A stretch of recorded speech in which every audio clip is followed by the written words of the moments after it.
mga kapuso, Biyernes ngayon, kabila na ang Christmas shopping, pati na mga party. Kamusta naman kaya ang lagay ng trapiko? Alamin natin mula kay Chino Gaston. Live mula sa EDSA, sa bahagi ng EDSA, sa Quezon City. Chino, kamusta dyan sa lugar mo? Tama ka dyan, Mike, no? Yes, Mike, sa kabila ng siguro napakaraming mga Christmas party ngayong Biyernes ng gabi.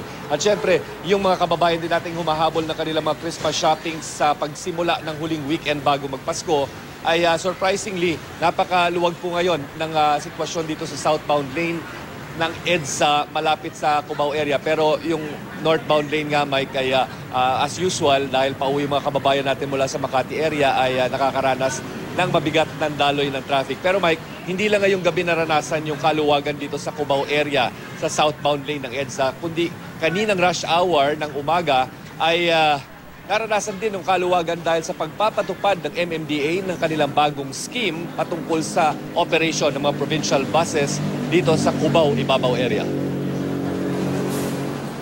Kung dati siksikan ng southbound lane ng EDSA Cubao, Ibabaw tuwing rush hour, kaninang umaga halos walang bus o sasakyang dumaraan o tumitigil sa tapat ng tinatayang 26 na provincial bus terminals dito.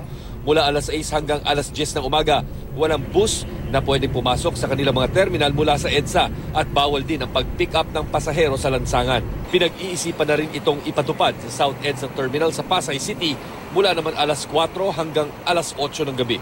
You're talking here of about 3,500 buses in EDSA alone, provincial buses. So you take out those 3,500 buses, that luluwag talaga. Pero paglagpas ng EDSA Cubao, labo-labo na muli ang mga bus at pribadong sasakyan.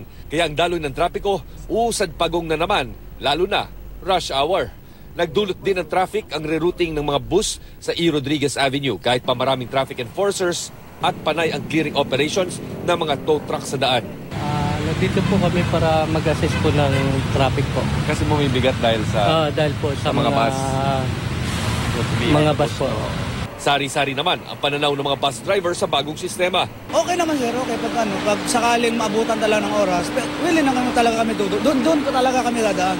Yung dinadaanan namin dito, marami rin mga nakaharang na pwede namin masagasan. Pero para sa MMDA, ang bahagyang pagluwag ng traffic sa Cubao ay senyales na tama ang desisyon na tanggalin ang mga bus terminal sa EDSA at ituloy ang pagtayo ng North at South Integrated Bus Terminals.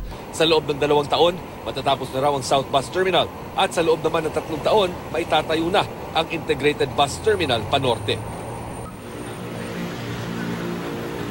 Mike, sa huling talan ng MMDA, 3,500 ang tinatayang dami ng mga provincial buses sa buong Metro Manila at yung mga bus terminals, Mike, 45 na mga bus terminals sa Metro Manila, 26 dito ay matatagpuan dito sa Cubao, Ibabaw area. Kung kaya't patuloy na sinisikap talaga ng Administrasyong Duterte na makalikom ng pondo para mabigyan ng insentibo at maipalipat itong mga bus terminals palabas ng Metro Manila.